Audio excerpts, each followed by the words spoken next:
ازيكم يا جماعة عاملين إيه؟ يا رب تكونوا بخير. بصوا يا جماعة، أنا في سؤال اتسأل لي قوي، يعني من صديقة ليا عسولة كده. بص، أنا هجاوبك على قد ما أقدر يعني.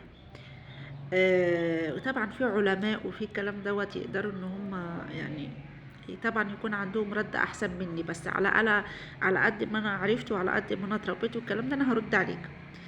هي بتسأل يا جماعة، بتقول وخلقنا من أولادكم وأزواجكم عدوا لكم. اه، ده حقيقي. مش هقدر اقول لك لا، لان ده ايه مذكوره في القران وده حقيقي.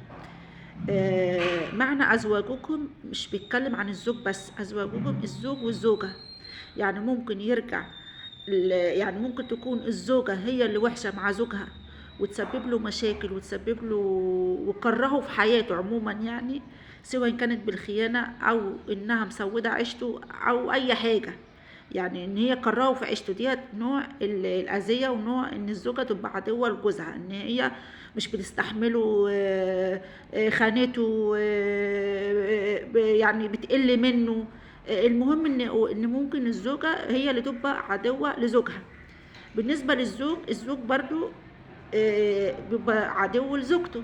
ومش في كل الأحيان، يعني مش في كل الأحيان الزوج والزوجة بيكونوا أعداء لبعض. في ناس بتعيش مع بعض أحسن سنين عمرهم لغاية لما يتوفاهم الله، ولو واحد منهم مات خلاص أكنه خد روح التاني معاه. دي مبدئيا يعني.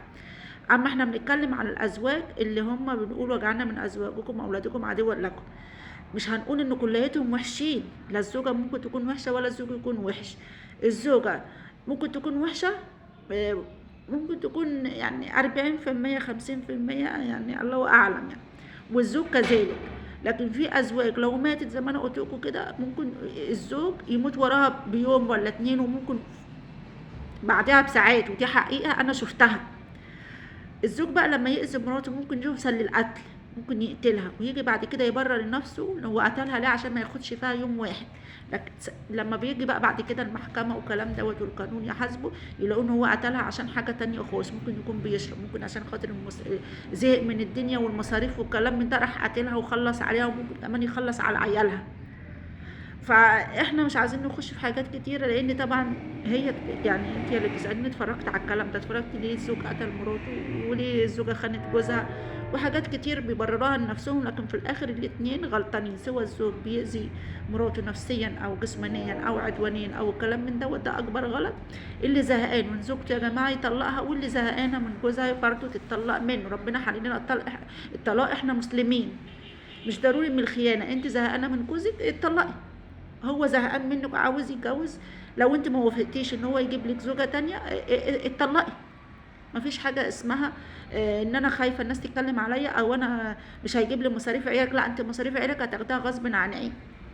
مش هنقول اكتر من كده، بس بلاش الخيانة، بلاش القتل، بلاش العنف، بلاش الكلام ده كله. بالنسبة بقى لأولادنا، احنا دلوقتي اتكلمنا على الزوج والزوجة. بالنسبة لأولادنا، اه ممكن تكوني مخلفة 2 أو 3 أو 4، بيجعلك منهم عيل واحد يكون قلبه جامد عليك. مش هنقول هو مش بيحبك او بيكرهك، بس بيكون قلبه جامد عليك. وبالذات ولادك هم في حضنك وهم لسه صغيرين، هم لسه مش اتجوزوا بصراحة يعني. اولادك وهم في حضنك. انا اتجوزت وعرفت واتكلمت مع جوزي ازاي والكلام من ده، ولادك وهم في حضنك. بالذات الولد بيبقى بعد كده ابن لمراته، ومراته اهم من امه عنده. دي مش فيها اختلاف. وفي والله العظيم بشوف اولاد برضو بيبقوا حلوين مع امهاتهم، بيحاولوا ان هم يعني هو ومراته وامه يكونوا في يعني ايه في ميزان واحد، ان هم يكونوا متساويين. ما بيقدرش وبيتعب، بس برضه ده امه، وجزاها الله خير اللي بيعامل والدته معامله كويسه.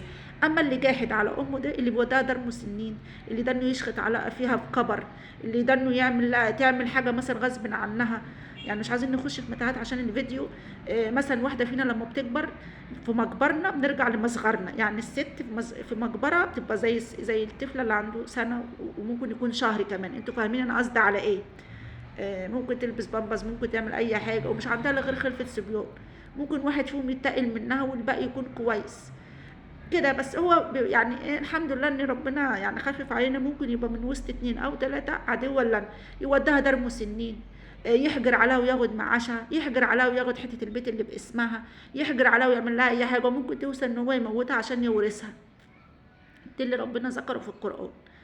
فيعني مش عايزين نخاف من اولادنا برضو حسب التربيه والله، بس برضو يعني دي بتبقى غريزه ان في عيل بيطلع جاحد على اخواته وعلى والدته، مش على والدته بس، جاحد على اخواته على والدته على والده وكده. زي ما انتوا بتشوفوا الايام دي في ناس دلوقتي قعدوا بيرموا ابهاتهم في الشارع وياخدوا منه الورث بتاعه، وفي ناس بتروح تودي امهاتهم ترموهم في الشارع وتسيب معاهم ورقه وتقول لهم اي حد يا امي تشوفيه اديله الورقه دي، واحد يقرا الورقه يلاقيها دار مسنين.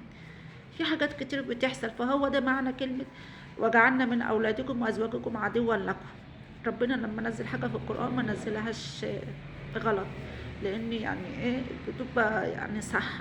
احنا شفنا ياما اولاد جاحدين على اهاليهم، وياما ازواج تينوا عيشه ازواجهم، يعني زوجاتهم، وياما زوجات تينت عيشه الراجل وخليته كره يسام في النسوان حقيقي. يعني احنا عشان نتكلم بقى في حاجه زي كده يعني كده الكلام دوت والسؤال دوت عاوز حاجات، يعني عاوز 100,000 فيديو عشان واحد يعرف يعني يسمعه كويس ويعرف يعتبر منه معنى دي.